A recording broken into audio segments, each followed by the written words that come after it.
kita. Akong gi-acknowledge ang presensya sa akong mga kauban sa buhat o first nga paano din, kanang early bird din ni ang pinakalayo. Ang mga kanibatayan, salamat sa Ginoo. Kung tuyoon yun na ito, di ay, bisan po babag ang distansya, mahimura dito. Pagi posible kung tuyo. Usak ka, magsusulat, meron siya na, I do not believe the term business. Only disinterested people. Di ko na siyang to o excuses na busy. Kaya kung interesado ka, bisa ko sa kalayo to. Praise the Lord. Salamat sa Ginoo sa atong Ministers Fellowship. Kining tuyo sa atong Ministers Fellowship. Para doon sa fellowship. Ang the main agenda sa atong fellowship yun. It is biblical in the New Testament. Ang pinaghuhugutan ng lakas ng mga apostolis. They continue in the apostles' doctrine and in fellowship and prayer. Kinsa ba'y nag-monitor na to sa atong triennial General Council Conference? Kinsa ba'y nakatutok kanunay? Nakatutok ang kanunay? Of course, napoy panahon na magiging no. Siyempre, naagin tayo ito. Nindot, maghinoon mo, murang busog maghinoon takayo sa mga speakers o sa mga lectures sa under sa New Normal. Anyway, akong tahas karon magpakaon ninyo kaya ako may host. Unya, di pa man kaon sa lawas. Mangaon sa taron sa Espiritu Santo. Mangaon sa taron sa pong sa Ginoo pinagi sa gawon sa Espiritu Santo. Praise the Lord. Magangkot ta Ginoo. Dili man sulagmat nga niya kami. Bisan schedule ni namo karon apan desisyon yun sa matag usa alagad nimo nga moanhi siya sa among fellowship. Salamat nila Lord nga ni akaron ni suporta sa among katigungan. Akong giampo Ginoo nga makadawat siya sa mana alam kaniya ni Guntagan. Ginoo balita ko sa labingyano preparasyon. Wala may garantiya Lord na kini akong giprepara makapanalangin nila. Ikaw na magyud mo ay makatandog sa among mga kinabuhi. Ikaw na makaabot sa among mga kinasuluran. Ikaw magyud ang makapanalangin ka ng ugang imong dahon. Kaya kung kami lang Ginoo, wala yun may maabot. Skid deep ra among maabot diha sa mata kinabuhi sa tao. Ginoo, tuguti nga mahimong maninawaton ang among mga espiritu o mahimong kami masimbaho sa imong mga puno.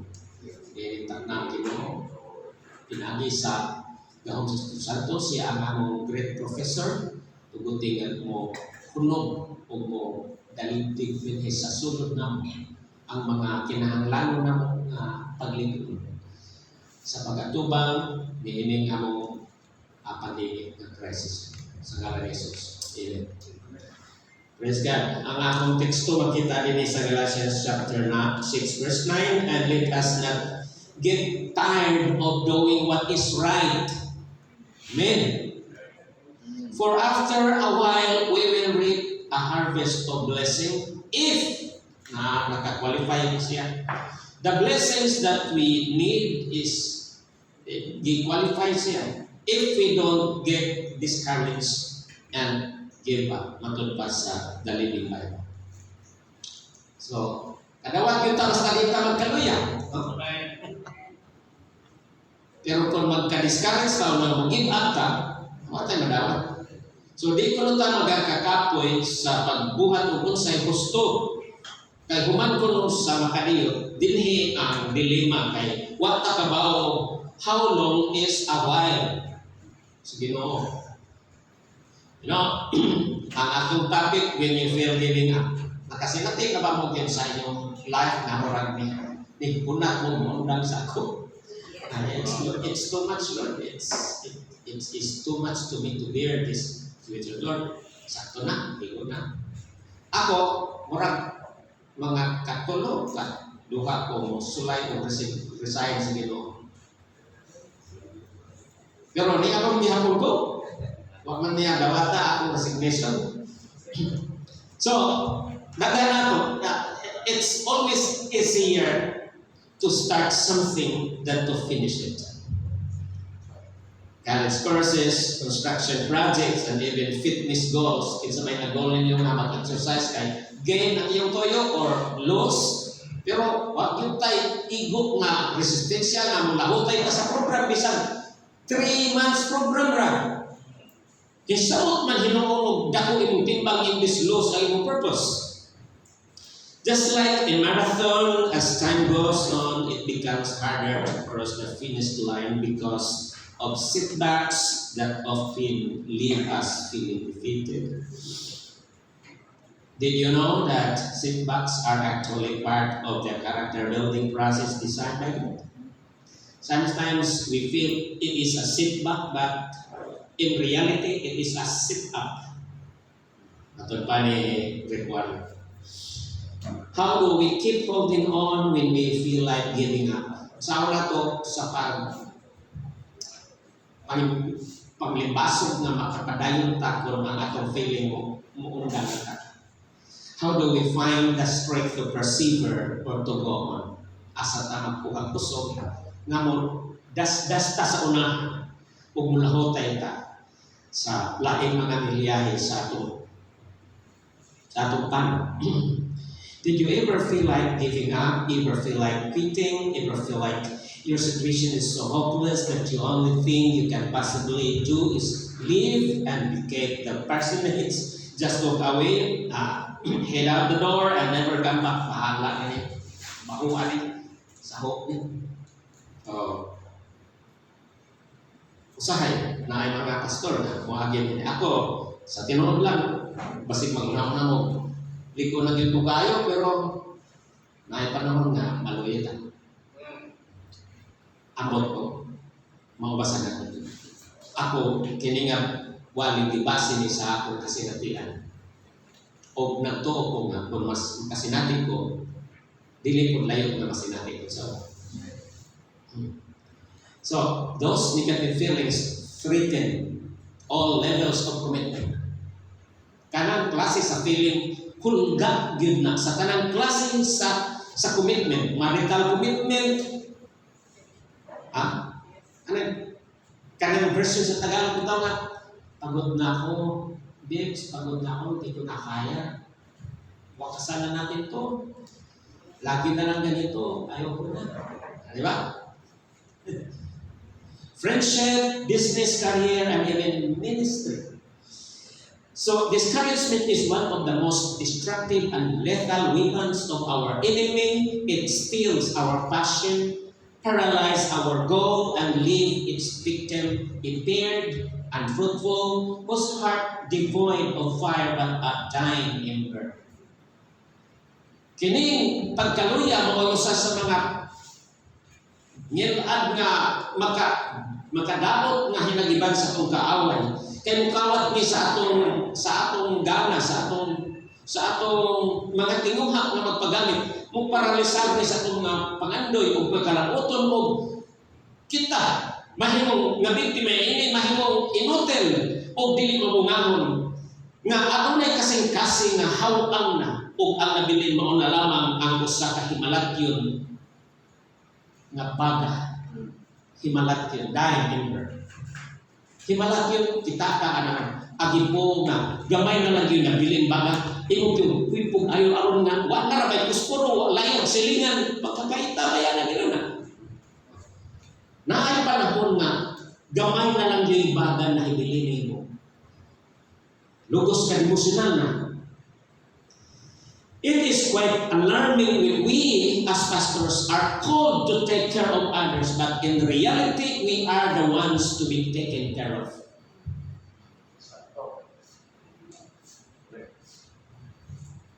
Maayo ka bumisita, padayon na ta, pero sa sod na to, perting lukapahan na po dapit. Giagwanta lang na to, kay dili ta ka share sa ito mga membro mater. Ako may bisitahanan nun.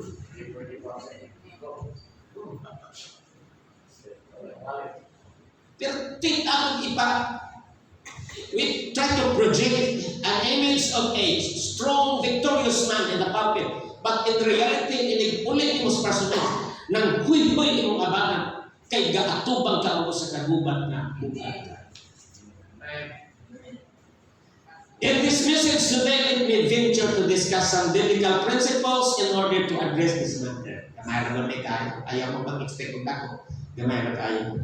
Timo ra ni mga leksyon para napod din mabaon kung makahagpat mo. Dili man tanan nga ni asa akong wali para ninyo. Dili ni kang tanan ni dili pwede ko saray mo tuwali. Makapunit ra kag pilang buok ini nga pwede nimo gamiton nga ulit-ulit. So, mura kag nagkaon og isdang bangos. Tungod sa kanang bukog, igmat ang imong dila nga mututho anang murag mong bangil sa imong dila. Nawata lang ang makaya o pagdili. Okay. Please indulge yourself by hearing the message entitled, When You Feel Giving Up. When you feel giving up, let us consider the 3 M's in Paul's life. Kung dunay tao nga inspiration kayo sa kanang magbubuhat si Pablo. He was an appointed pastor for the Gentiles. Siya ang nag-saturate o ginahugay niya ang daghang syudad o kanasuran sa Ebanghelyo.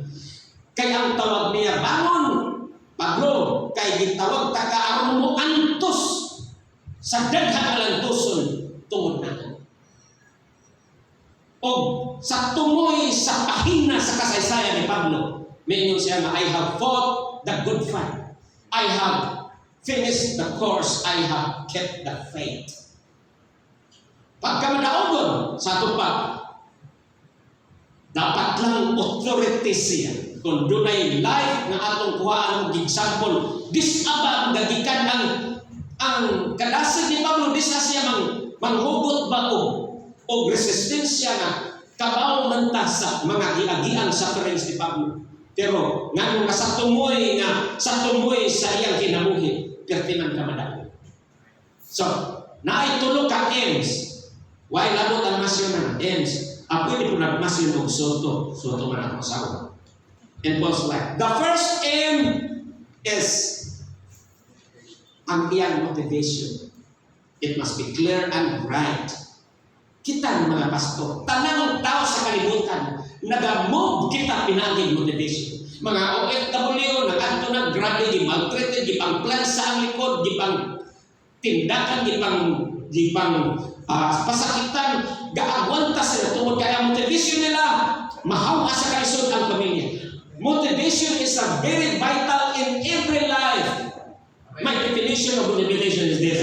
Motivation is a secular definition. Motivation is a process that initiates, guides, and maintains goal-oriented behaviors. It is what causes and drives you to act. Mo na simple na definition sa motivation. Mo na ang tukmod na to aron mabuhat sa kabutan.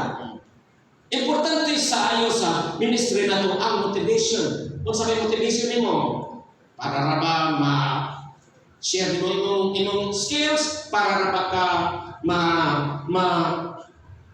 makapangwarta, o sabi motivation. So, there are 4 types of motivation. Doon ay 4 classes of motivation. The first one is what they call extrinsic motivation. It is a reward-driven behavior. It is a type of operant motivation. In extrinsic motivation, rewards or other incentives like praise, fame, or money are used to as motivation for specific activities. Ang himog mga trabaho nga dinhi gibase ang ilang pagkadasig ako sukol dai ako ayo renta. Bisan sa mga pastor, karon og mag-eleksyon ka, naay gyud mga talag pila may renta. Dili man nadautan, it's necessarily, it is not necessarily sin. Kasabot ng Ginoo nga kinilawas ang kaon ni ang mukaon na niya mga kugon, mupalit mo ginig mga ganador.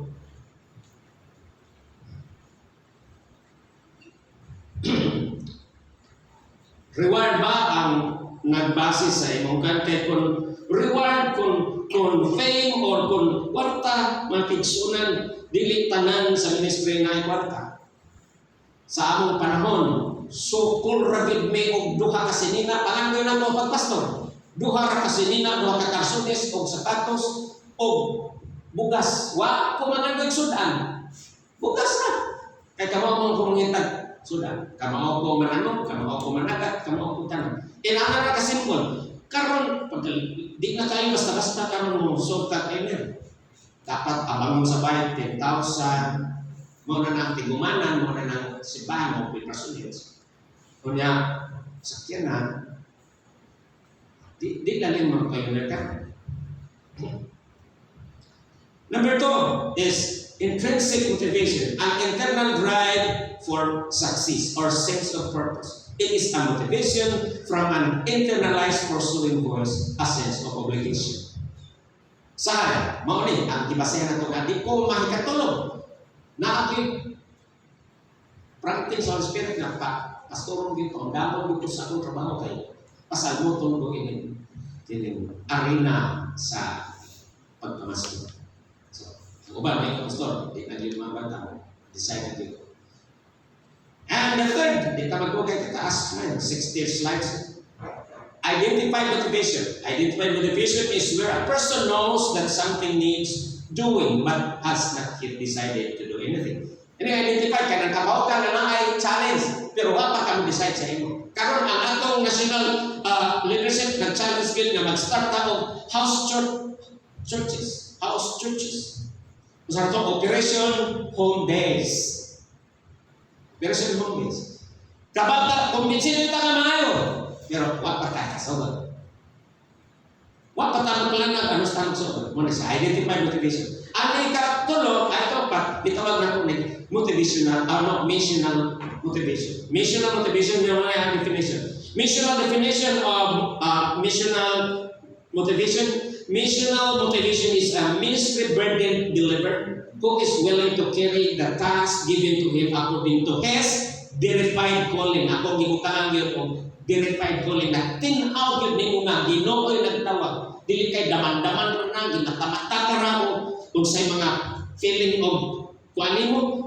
Verified yun nga Ginoo yun nagtawag ni mga that out of his gratefulness. This is the only reason nga nung musalmo ka sa pagpangabi mo ka lang, out of your gratefulness to God's favor. What's may God's favor? Forgiveness of your sin, the giving of eternal life, tanan ng mga promises sa Ginoo, pwede kang claim, ang langit, tanan ng mga heavenly treasures. Kanagin sa Ephesians, blessed be the God, the Father of our Lord Jesus Christ, who has blessed us with all spiritual blessings in the heavenly realm. So muna siya, ang imong pag-ila sa taas kaayo nga utang ka bubuton, nga giluwas ka sa Dios o aking pugti sa gihimo sa Ginoo, nga katubsanan sa imong kinabuhi, ikaw mutahan sa tanan nimong panahon, imong kinabuhi para musalmot ka sa bulaton sa Ginoo. Muna missional motivation. Missional motivation is the term given to those particular undertakings by which the heralds of the gospel sent out by the church are going forth into the whole world, carrying out the task of preaching and disciple the nations through the gospel about Christ. Well, I'm making the disciples. There is such thing as making disciples. It is a direct command, well, a noun verb. Drixus ang verb mag-exude. Disciple all nations. It is impossible for us to make disciples. So what was Paul's motivation? Unsa may motivation ni Pablo? After hearing the 4 kinds of motivation, asa man ang motivation ni Pablo? Unsa may nakamotivate ni Pablo nga grabe man ang iyang commitment? Bunala naman siya, dako naman siya preso, magkalunod-lunod na, grabe ang experience niya sa mga desert, wag yun siya mabuhi. Simple na. Diyan ang iyang motivation. Basa ka sa Romans 1:1. Paul as slave of Christ, mo ni gyud ang kanang sakto gyud unta nga translation gikan sa Greek nga pagkasulat. Paul not a servant of Jesus Christ. Ang ubang translation gyud servant ang gamit, pero dolos mo nang ibutan dito. Paul, a servant of Jesus Christ, called to be an apostle, set apart unto, not for, unto the gospel of Jesus Christ. Ang yang Greek, Paulos dolos Iso Kristo kletos, apostolos, aporismenos, is Evangelion Deo. Kanang is Evangelion Deo mo na siya, unto the gospel of God. Kanya kang gitawag mo, aporismenos, set apart, being set apart. Ang posisyon ni Pablo, iyang giisip na, kining iyang nahibiling kinabuhi karon, gigahin gyud ni tuyo para lang gyud sa ebanghelyo. Aporismenos is Evangelion Deo. Kining kinabuhi niya karon ni Pablo, para niya iyang gidawat ni nga bag-ongan nga trabaho, kay para niya gigahin siya sa Ginoo. Exclusively yun, alang gayud sa ebanghelyo. Mo niya motivation, slave, called, set apart. Wala na niya hisgutin ang iyang resume nga secular sa Greek makiksunan sa mga Hudiyo. Ang ilang format o maghimog sulat, ipauna o mo'y introduction nila ang resume nila, ang ngan o ang writer. Kita ari naman sa post text musulat sa atong mga ngalan. Pero sila kung sa may gipahilan ni Pablo dire, wa na ginahesguti na ako si Pablo usa ka Hudiyo, usa ka kaliwat ni Benjamin. Mo man ang mga qualification ni Pablo. Sige lang. The youngest member sa Sanhedrin, estudyante ni Gamaliel, o sa pure Romanon, wala. Kaya nga naman, katong nga butanga matupan niya, I consider these things rubbish, that I may win Christ. Matutin. So, muna siya, slave of Jesus Christ. Para ni Pablo, pirti niya lipaya nga siya slave ni Christ. Pirti niya ka-proud na niyang kinabuhi karon. Ulipon siya Jesus. Dunay upat ka paagi nga ang usa ka tao sa Israel mahimong ulipon sa mga nasod nga naay slaver. Dunay upat. Ang unang, kung mapildi mo ang gubat, mas slave ka sa usa ka nasod. Ikaduha, kung ang usa ka agalo na nimo dili na siya ganahan nimo, ibaligya ka unyang paliton ka sa uban. Ikatulo, kung makautang ka unyang ina kakabayad, pwedeng birahon ka o ikaw na ang pangbayad utang. Motong hitabo sa Old Testament atong giluwas ni Eliseo nga birahon na iyang anak kay nakautang sila. Pero gisulbad ni Eliseo pinagi sa paghatag og oil milagroso. Ang ika-upat nga klase sa ulipon, muna nga, voluntaryo ka, you can no longer afford to sustain yourself, then nga kita ko sa kadatong ka, sige, subo ako, himo ako ulipon, kontra kaon na. Kining pagkaulipon ni Pablo din pinalit. Nga nung nag-isip siya ulipon ni Jesus, kagipalit siya ni Jesus. Siya ang nagsulat na you are not of your own because you have been bought with a price. Mahal ang pagkapalit kay kinabuhi dugo ang nakalas ni Jesus para mabawi ka. Niya gikan sa kauliputan sa kanilang. So, dako kayo motivation ni Pablo nga siya mahimong ulipon, tinawag o gigahin siya alang sa katuyuan lang sa Ebanghelyo. Hallelujah. Proud ba mo nga nahimong kang pastor ni Jesus? Hallelujah. Di pa mo maawa mag-ampo ang public nga pagkaon niya magpailatan ng Kristo. Ano ba? Thank you, Lord. Pailatan na pastor ta. Pailatan na alakad ta sa Ginoo. Amen.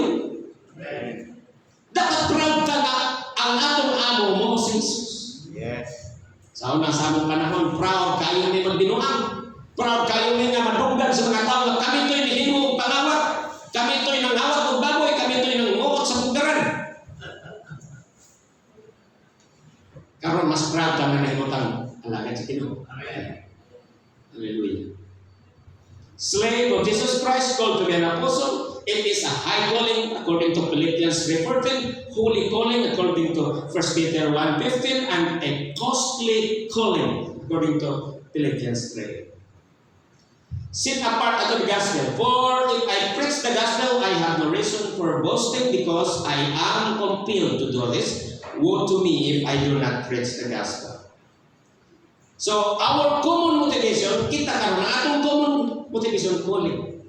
Kung ako, sa akong mga resignation, di man gyud ko mahimo na. Muna mo kung kulod gyud ko nga, tinawag mo gyud ko sa Ginoo.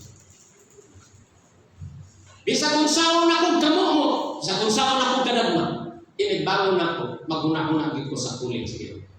Lord, may chance ko mapuslan pa ko nimo kining gamay na bilin sa akong kinalit. Kung naapakay mapuslan ako, Lord, magpadami paghapon ko rin. Morning niya paghapon ko. And then, compensation. Usa sa mga makadasig na ito ka ng inipamisita na ito, padadatag mga kamote, padadatag mga utanon. Unya, bugat man ang utanon, pwede ragin yung ter, bugat man, ikaas na laman ito.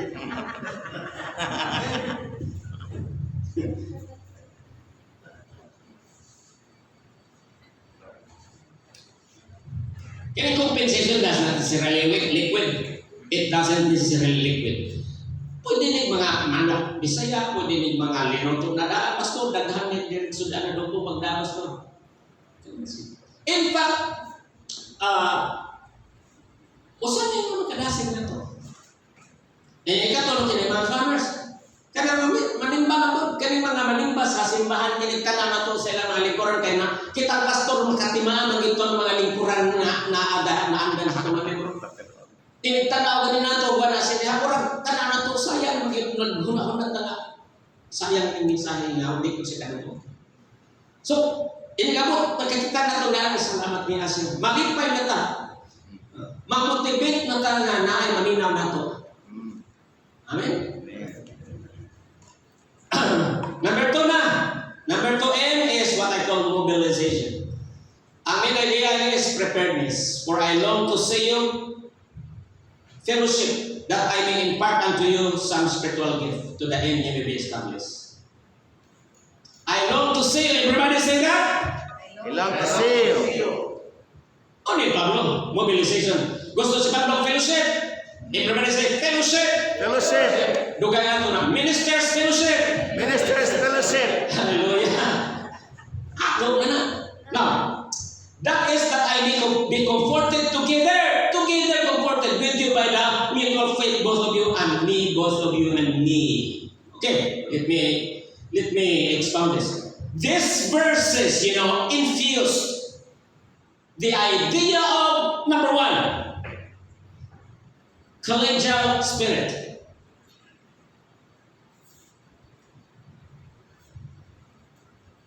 Ang gisulatan ni Pablo sa Roma, kabaw ba mga daghang leaders ni Pablo na sa Roma? Naa sila si Epaphroditus, naa sila si Onesimus, naa sa, in fact, kanang term ng babasa mo sa New Testament nga, Caesar's family. Naa dito nagtrabaho sa Caesar's family, work executive, ibutan na ito mga cabinet members ni Caesar, mga Kristohanon, mga fellow pastors. Ibutan na ito, nga kining sulatan ni Pablo, di-address din lang sa mga ordinary believers, but to his fellow pastors. So, na-infuse, implication of sa itawag collegial spirit. Kini bang, parang nato, karon nga, dapat ma-maintain na ito ang attitude na mingawon ta, isika kita sa itong isika pastor mo na natay, what's an minister's fellowship? If you have this collegial spirit, you can say along with Paul, I love to see you. Kita-kita ta, kapit-kapita, natuta sa itong, dapat, kita karon, kung nato niya i-contextualize, ang atong structure of leadership, gikan sa General Council down to the district, down to the section. Mo nang tulog kasanay nato. Dapat masabtan nato mga pastor nga dili ta locally private nga worker sa local church. We are a property of the body of Christ sa dinagkong nga tinanawan, and we are also to look at our organizational setup. Gikan sa nasyonal, na ay programa nasyonal, na ay programa ang district, na ay programa ang section.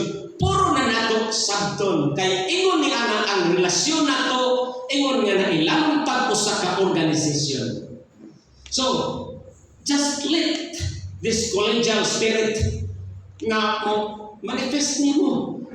Dili pwede mag-separatista. Di ta pwede nga mag-iya-iya ta. Dapat kita magsuportahay ta isip ka pastor ba kung gusto pa sa mga. Amen. Panuyuhay ta isip ka pastor. Kinsa may magkabinesigay ining pamilya kita naman. Amen. Amen. Ug usa sa makadasid nako kana musuporta ko mo sa kalihukan na ako kita mo ay nagpasiugda. Sama karon ako ay host.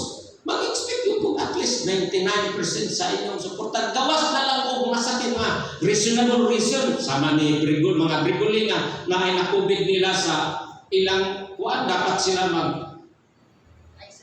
mag-isolate, mag-self-quarantine sa balay. Nga naman, kay mahal kanila, di sila gustong matakdan tao niya, makaawin sila na to, di ba? Muna. So, collegial spirit, it implies the idea of collegiality. Number 2, pastoral responsibility. I long to see you that I may impart unto you some spiritual gift. Yes, hallelujah.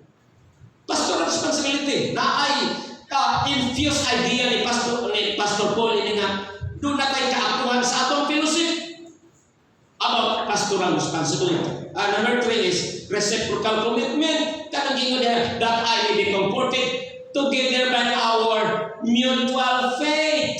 Hallelujah. Attendance ang nimo makadasig na. Amen. Ang imong pag-amin diha na dugay na kumundang na.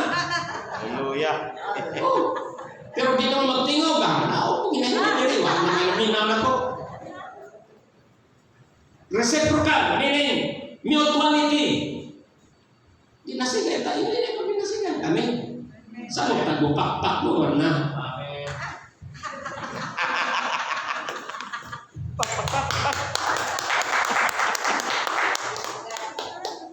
Hallelujah. Amen. Hallelujah. Ganto. Danar gito. Praise God. Nalipay din ko kay kining akong amigo. Iyang yung announce sa congregation na I am his best friend. Lipay yun ko kay na ay nag-consider na akong best friend. Daghan matag friend pero lahat pa yun best friend. Kaya ang best friend, bisa di mangayon, tagaan na. Diba?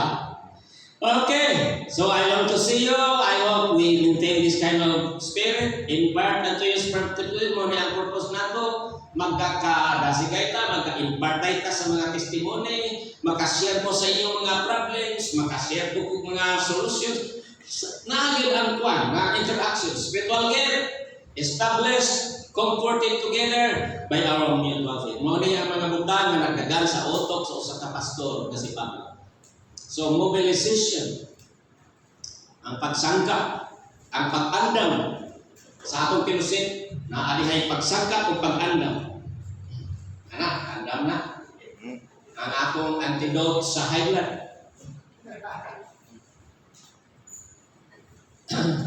You know, the most, and then the third M is ministry betrothed. Akong nalutangan yun betrothed. Tungod kay mas lawom yun ang resulta kung yung animo ang ministry. Uwa pa lang kung maminyo sa ministry, many a times when I tried to divorce it, but I was not able to break the covenant of ministry. You know, the most atrocious and terrifying and horrific thing in life is not to die, but to live. Matod pa ni Miles mo. Ang pinaka laksot o pinakamakalilisan kuno nga butang sa kinabuhi dili ang pagkamatay kundi ang pagkabuhi Ginoo.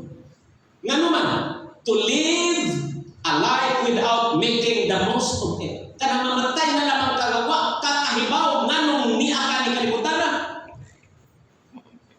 To live a life without purpose and to be alive and you don't know why.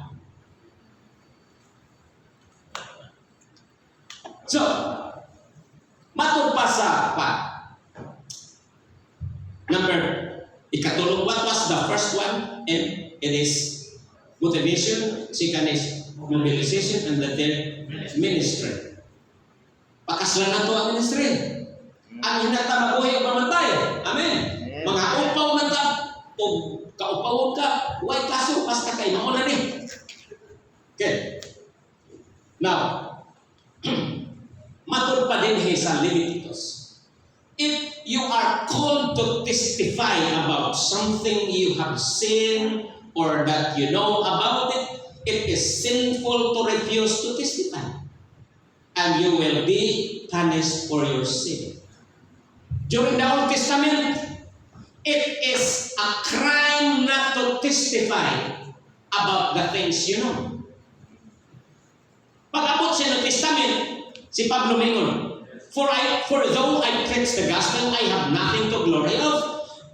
For necessity is laid on me. Yes, woe is to me if I preach not the gospel. James also midason. So whoever knows what is good to do and does not do it is guilty of sin. Maayo ba ang pag-evangelize? Maayo ba nga mag-soul-winning tongue? Yes. So it is a crime in the Old Testament. It is a crime not to evangelize. But it is a no-name crime. Until 2013, by a person of George Abarado, naka-imbento siya og ngan ini nga crime of not evangelizing. Ang ngan ining sin of not evangelizing is apostasy. It is a name of a crime of a sin of not evangelizing. Matod pa niya. Kanya ayang i-explain. It is, the word apostasy is composed of three things. The prefix, the infix, and the suffix. So the prefix apo is the Greek loan word that is used to describe separation or something that is apart from. Dinigis, gikan ang apostasy or apostrophe. Di ba sa apostrophe na ay giseparate, no? Separate. So, the idea of apo means to be separated. And then the second infix is, the second part of the word is sight. Apositino, sight. The alternate definition are to summon or to call to action. This is where we get our word citations. That is to summon. When you are given a citation ticket of a law enforcer because of violation of the traffic, you will be given a citation on a criminal offense. That means you are summoned to explain. And then the third, the last part of the word is the suffix y, apposite y. This suffix can be placed in a word which is supposed to mean inclination toward, uncharacterized by something. So in other words, you are grudgy because you are inclined to or characterized by your grudginess. Or if you are too prissy, this is a descriptive word of someone character on inclination to press. You are pressing. So it means inclination toward. So nakakata. Ito, sa atin na ay word na opposite, the name ato pa ni George Abarado, nga the name of the crime of not evangelizing is opposite. So, in Romans chapter 1 verse 14, Dini si Pablo mi-declare sa iyang ika-tulo nga mga kaigsunan, matod niya, I am debtor both to Greeks and to barbarians, both to wise and to the unwise. Actually, di balik ra gyud ni kanang wise and unwise, maura pud ni siya ang Greeks o barbarians. Kanang Greeks, they are worshippers of wisdom siya. They are, awakened, they are kanang mga maalamon kontra sa barbarians. So matod pa ni Pablo, I am debtor. Ang kang Pablo ining main idea is obligation. Nasa obligasyon. Paul felt such deep obligation to this kind of people. So as much as in me, I am ready to preach the gospel that are in Romans. And then, for I am not ashamed of the gospel of Christ, for it is the power of God unto salvation. For everyone that believes, for the Jew first, and then also for the Greeks. So there are three declarations of love under sa ministry betrothed. Kung minyuan na to ang ministry, mo ingon yung ayaw na dito. Kita mga kaigsunan, produkto ta sa kahabo sa mga pastor. Dili ta produkto ko sa lang ka pastor, sa ka magbubuhat. Daghang tuhod na mapiko para maluwas ka. Doon na tayo obligasyon na mubayad. Mubayad yung tag-utang. Kaya di mo na baylo, di mo na huwag. Utang na yung pasabot ayang dito. Na tayo utang na naman na ay naggipanuhot sa iyong buntang ng serenade ni mo para madasin ka. Amen. Amen. Ako, pagkaluoy itong pastoran na bukid magumi, mahumod sila sa yamo, usa mabot sa among mukanta dito, tungod sa among higdaan sa kalitlan ning kinabuhi. Pero tinghadlok ka kung namatay kay kalitras kay luoy matiklota. Dapat digit ka maglangan-langan. Dawat kita sa Ginoo, pero tigil ko kadilihogan tong pastoran nga nag-aatimanan. Basa sa yamo, magda sila og mga pan kung nindot ng relihiyon na daan mo may magdagay na ito sila o mga pagkaon ini simba na mo kami ragi kahinat pa rin ito ano hindi ko bago problema ng ako kami na may gipakaon kami mga bago nindot ang relihiyon na pinakakon na diyan pagkataon-taon mga karoon man tataan ko po nga mo na ipaagi di ay nga mo kasing-kasing. Pag ikaduhang buwan, kami na po'y magda. Di man di ay na mo'y role na pastora mo'y magda. Iya ratong kapi. Paunra to. Kunya kay ni tukub man ni dayo kay hangon man ni pagtukuba kayo. Nakabigyan tao. Nawala na mong baryong kawatan. Nawala na mong barangay o notorious. Mga paraubog, tumatog sa simbahan, ang mga altar, kalibangan na mo, ang dirin ipagbutang dito sa among mga biya. Ingon, inipangadjay ni Beres, maroon. Kasi nalibangan dirin. Ginoo mo na. I am debtor. Morning nga. Ang tudkaroon, sa 64 na ko. Birthday man ako. Salamat niya mo. Ako may magpagkaon, ayaw mo pagdahon ng regalo. Pero dapat kung natin sa buhay mo. Amot na kung sa 64, bumayad. Huwag pa ko kabayad. Amen. Ingon, dahil ingon, pastor, sino takapin mo dahil ka mo retire? Retire ka dyan. Kutog na makasultip ako, makalakaw ako. Mo, padayon mo sa ministry. Yes. Amen. Di ko mo nagbayad. Amen. Kinsa may mga tiguan dire, kami lang tingali ni di pa tiguan rin pastor pa. Di araw, mamod na ko. Kamo dapat ma-inspire mo nga niya tiguan nga gipawali og 2 oras sa bantayan wa gyud mga likuran. Praise God. Hallelujah. Amen. Amot kabalik pa ba ko? Balik. 2 oras man kape.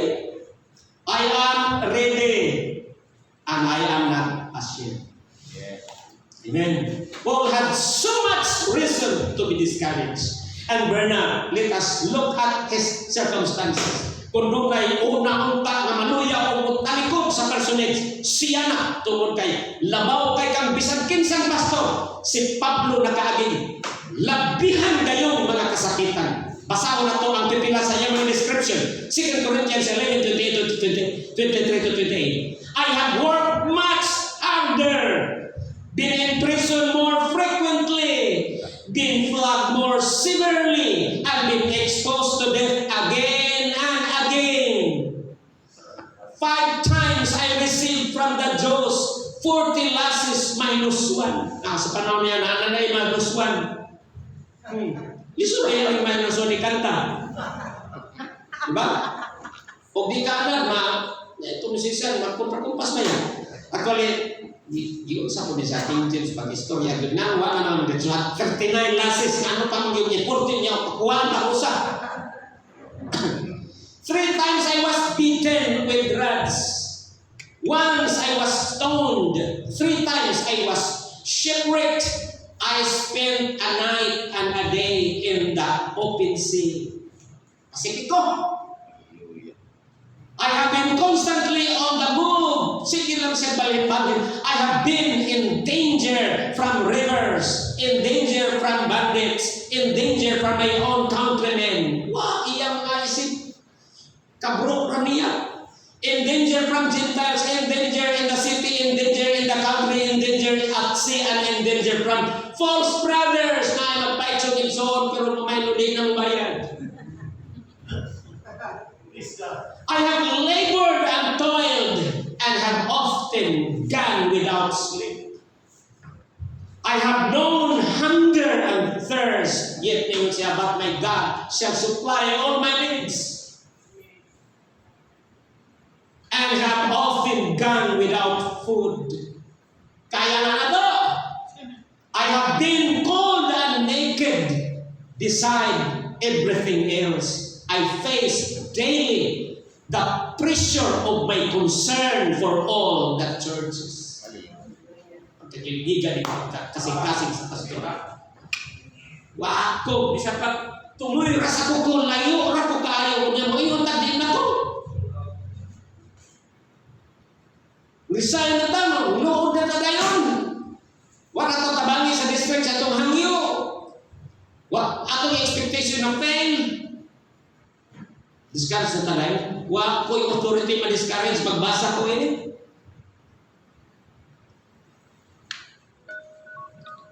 Lord said, unwavering commitment. Mato siya, I am dead or I am ready and I am not ashamed.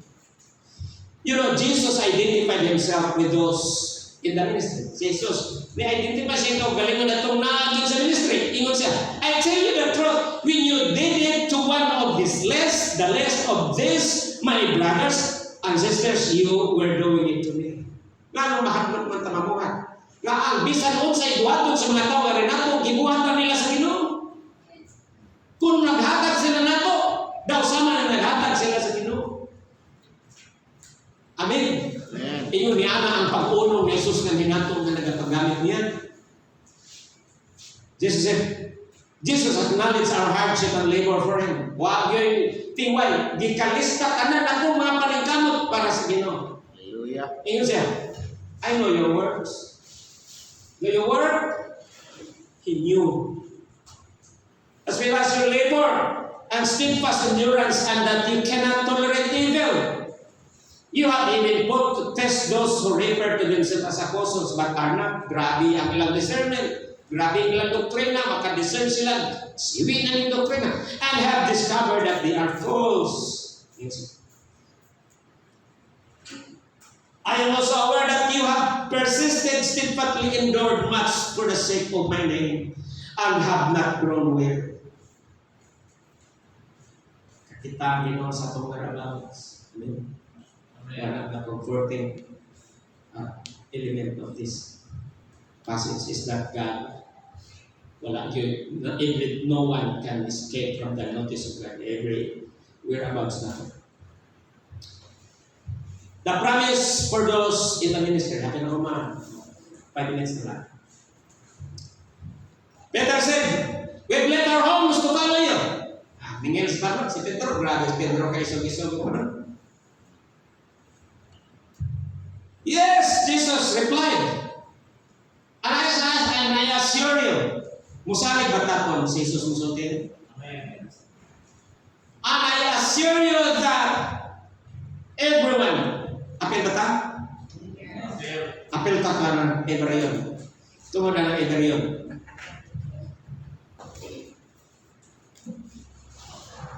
Akong umaga, gipabasa ining word na everyone.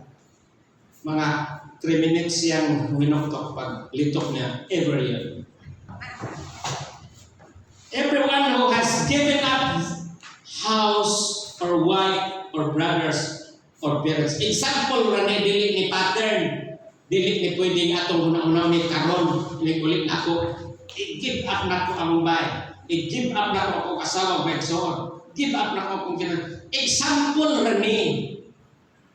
Ang ipasabot ini nga kadtong mga tao nga mipili nga butangan ko first place ilang kasing-kasing and the rest will be secondary. Mao ni ang iyang saan. If you prioritize Christ in your life, mao ni iyang saan. Bisan unsa ang imong gihimo, basta para gyud kaniya lamang, mao ni iyang saan. For the sake of the kingdom of God, unsa iyang saan, everyone niya will be repaid many times. Mo ni ang makaproblema nato og kanusta og asataman kining many times. Over in this life, dili langit. May nagitay. Amen. Uban kong incentive, uban kong magkuha na may problema mag-adjust kay sa langit. Grabe dito ang reward. Dili ang iyang saad nga kadtong tanan nga nagsakripisyo ug nangabudlay para nato og sa gingharian.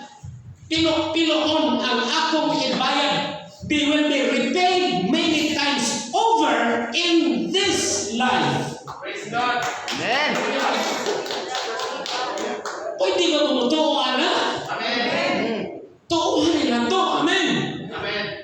And will have eternal life in the world to come. Duha ang iyang saad. Bugti niya nato karon o bugti niya puhon. Hallelujah. So, moingon patag, di na ko. Nga wa may tiway sa ekonomi sa Ginoo. Wa may thank you. Puro man nakapreparar ang iyang ganti. So, conclusion ta. Daniel 12:3. And those, ni ang yapuntaan ng those, who are wise, thus the people of God. Maon sa man hitabo, shall shine as brightly as the sun's brilliance. Kinsa bagoy makatutok ko kung sa'y brilliance sa sun. Hala, suway tutok-tutok ng brilliance sa sun, di baka mahapulugan. And those who turn many to righteousness will glitter like stars forever. Tanawa ang reward sa soul winner.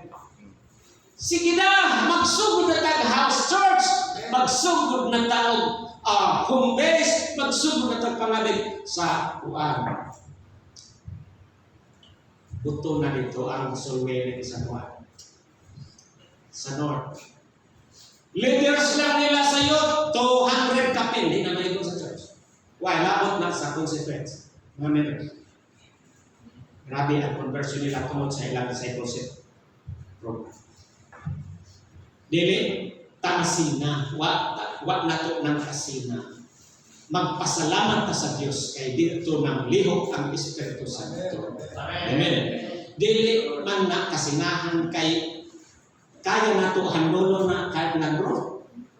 Kaya na ito na handolon. Ako, di pa ko pasanig ka na. Dako na kayo pa, matutuo mo. So, niaragin ko sa 30, 25 ka buo, mura di makaya pa sa akong abilidad sa pagluto. Tagbaw na naman ko ini, pero wala ka sa butuan naghihimo. Lahit man ang pulso dire, di man pwede ka mag-house to house dire, wala yung mga mas direct dire.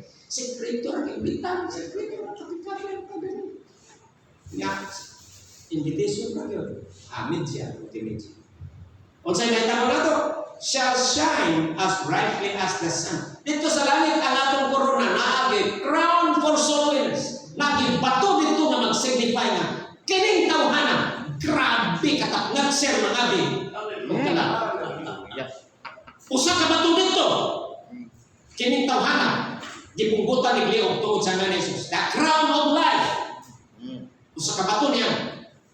Ay crown for runners. Kasabot ka, wag yung kamo piyok, wag kamo bakasyon, perting ka kusanta, parang hinay-hinay ra, parang nagbaklay na lang ka, pero panayon niya ako.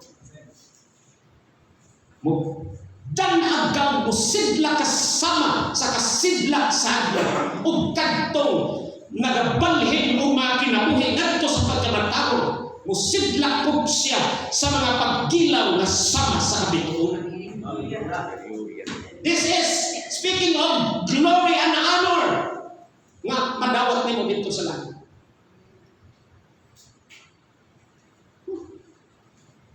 Yung Panginoon.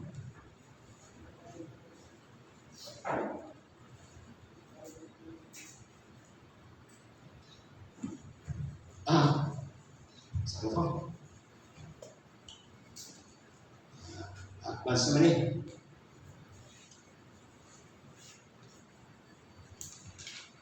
Marami siya. Iba kayo manakop diri na sabi yan.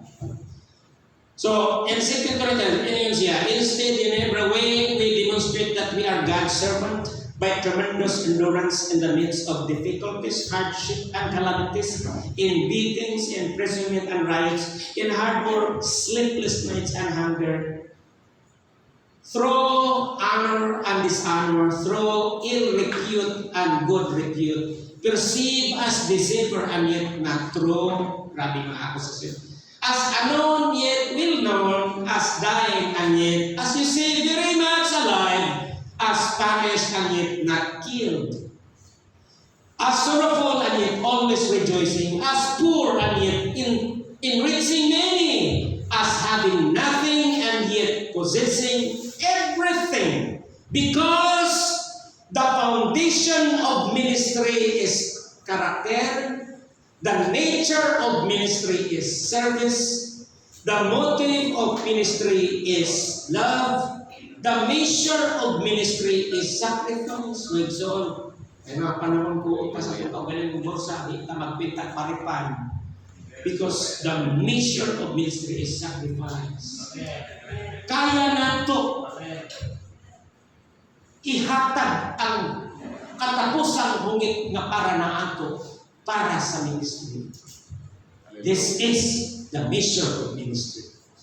The authority of ministry is submission. The purpose of ministry is the glory of God. Ultimately, the purpose why we seriously engage in the gospel enterprises, it's because we want to give God all the glory. The tools for ministry are the Word of God and prayer. The privilege of ministry is growth, and the power of ministry is the Holy Spirit. The model of ministry is Jesus Christ. The legacy of ministry is gratefulness to other people. Inigkawagtan na to ang kalimutan. Ang ikabilin o ikapasapasan kaasuyan o hinubay na ito nato mao nga ilang isugilon na kanto si Pastor Victor. Grabe to. Kay bisan o dili pasakop sa iyang simbahan. Ang atong mga kabataan ipanghatagan og mga bag, mga uniforms, bugas, bisan wa pa nga sa iyang simbahan. Gratefulness of other people. Dili ta ipasapasa sa usa ka bati o pwesyos nga istorya nga itungod nato. Kundi usa ka maayo nga kaasuyan o hinubay nato ikabilin ang intindihan. Hallelujah. Whether you like it or not, sa tibok na itong kinakuhin, nagabuhat kita kakong library. Inikpanan na to ang sulod ng henerasyon mubasa ni anang libro. Unsa kay so anang libro. So stop the feeling of giving up. Start to think of growing up. Yes. Salamat Lord. Sa tinuod Lord, ang nagdaglig ko nako kining ako nga kauban sa buhat na naagi ako sa ministry. Ako kay kong tinuha makataba nila Lord sa kanang paagi. Ako lang kung wa man ko'y mahimay, have limited resources. But Lord, ikaw ang tagutan. Kabal ko, ubang makauban na mo, nag-lisod yun sa ilang finances. Nag-lisod sila ganit sa ilang ministry. Apan Lord, di man sulat maa sila din. Ikaw ang nag-ordain na nung naa sila din. Kung diyan po nga patubuonin mo ang mga seksyon, patubuonin mo ang mga pastor nga naaliin, kanang mga proyekto o unsay mga paningkamot, mga budlay na mo, Lord God, panalangin kini o panalangin ni ang matapos sa kanang sa ngalan ni Jesus. Amen.